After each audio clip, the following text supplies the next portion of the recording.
Corona মহামারীর পর বড় ধাক্কার মুখোমুখি হয় বৈশ্বিক শ্রমবাজার। মালয়েশিয়া, সংযুক্ত আরব আমিরাত, ওমান সহ কয়েকটি গুরুত্বপূর্ণ শ্রমবাজারের দুয়ার বন্ধ ছিল কয়েক বছর। সেই অচলাবস্থা কিছুটা কাটলেও নতুন শঙ্কা দেখা দিয়েছে মধ্যপ্রাচ্যের যুদ্ধ। এছাড়া ভূ রাজনৈতিক উত্তেজনায় আবারও জটিল হচ্ছে পরিস্থিতি। এমন বৈরী বাস্তবতার মধ্যেও থেমে নেই অভিবাসন প্রত্যাশী শ্রমিকদের স্বপ্ন। সব জটিলতা কাটিয়ে বিদেশে যাওয়ার স্বপ্ন পূরণের আশায় তারা। সরকারকে আরও অনুরোধ করছি যাতে বাংলাদেশ থেকে মিডল ইস্ট হইতে ইউরোপের, বিশেষ করে ইউরোপের দালাল চক্র যেন বন্ধ করে। আমাদের যে ভোগান্তিগুলো হচ্ছে এগুলো সরকার দূর করুক। আর পাশাপাশি আমরা মালয়েশিয়া যারা যাইতে পারি না, আমরা আজকে ৩-৪ বছর কেউ আছি, বহুত আরও বেশিও আছে, 5-6 বছরও আছে, তাদের ভোগান্তিগুলো দূর হোক। সরকারের দাবি, বিশ্বের ১৭৬টি দেশে প্রায় ১.৫ কোটি বাংলাদেশি কর্মরত।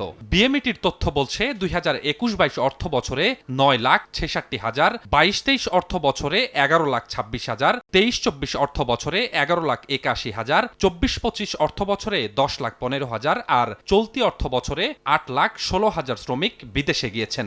এ তালিকায় থাকা বেশিরভাগই নির্মাণ শ্রমিক, আর সবচেয়ে বড় গন্তব্য সৌদি আরব।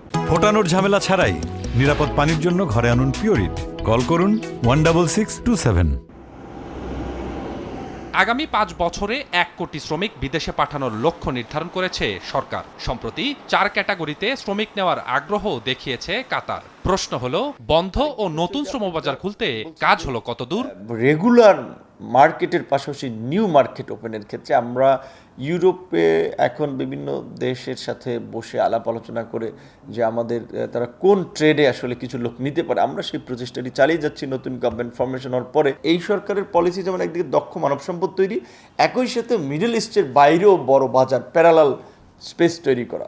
পরিস্থিতির উন্নয়নে নামমাত্র শ্রমিক পাঠানোর বদলে দক্ষ শ্রমিক তৈরির প্রতি বিশেষভাবে নজর দেওয়ার তাগিদ দিচ্ছেন বিশ্লেষকরা। তাদের পরামর্শ, অভিবাসীর নিরাপত্তা নিশ্চিতে দায় আছে সরকারেরও। পৃথিবীর বিভিন্ন দেশে দক্ষ কর্মীর বিপুল পরিমাণ চাহিদা রয়েছে, তো আমরা যেহেতু দক্ষ কর্মী তৈরি করতে পারছি না, ফলে আমাদের শ্রমবাজারটা মধ্যপ্রাচ্য কেন্দ্রিক বা মালয়েশিয়া কেন্দ্রিক। অদক্ষ কর্মী পাঠিয়ে 5 বছরে আপনার যে রেমিটেন্স বা প্রবাসী আয় আসবে, আপনি দক্ষ কর্মী যদি আপনি 5 লাখও পাঠাতে পারতেন, এর চেয়ে বেশি প্রবাসী আয় আসতো।